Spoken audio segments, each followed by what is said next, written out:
টানা বৃষ্টির জেরে ভেঙে পড়ল পুরুলিয়া জেলার কাশীপুর ব্লকের মণিহারা অঞ্চলের আদিবাসী অধ্যুষিত অদালি গ্রামে থাকা জলাধার সংলগ্ন গুরুত্বপূর্ণ একটি রাস্তা।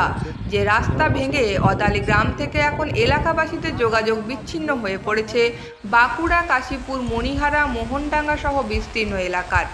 গতকাল বৃহস্পতিবার থেকে আজ শুক্রবার সন্ধ্যা পর্যন্ত প্রায় এখনও একই রকম টানা বৃষ্টির জেরে এই রাস্তা ভেঙে পড়ায় একদিকে যেমন এলাকাবাসীদের যোগাযোগ ব্যবস্থা সম্পূর্ণ বিচ্ছিন্ন হয়ে পড়েছে, তেমনি অন্যদিকে চাষের জমিতে প্রবল বৃষ্টির জল ঢুকে ক্ষতির আশঙ্কাও শুরু হয়েছে চাষে। সম্পূর্ণ বিনষ্ট হয়ে গেছে। আচ্ছা, এখানে মোটামুটি কতজন মানুষ যাতায়াত করতে পারেন? এই রাস্তা যদি ঠিক থাকতো তা কতজন মানুষ যাতায়াত করেন?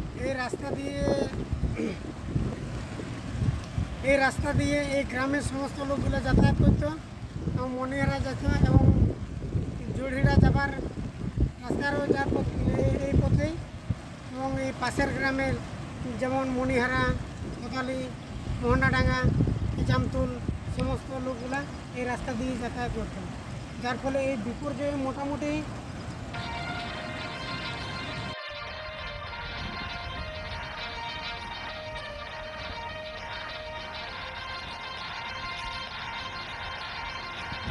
ছোট্ট একটি ড্যাম আছে, সেই ড্যামের পার্শ্ববর্তী যে রাস্তা সেখানে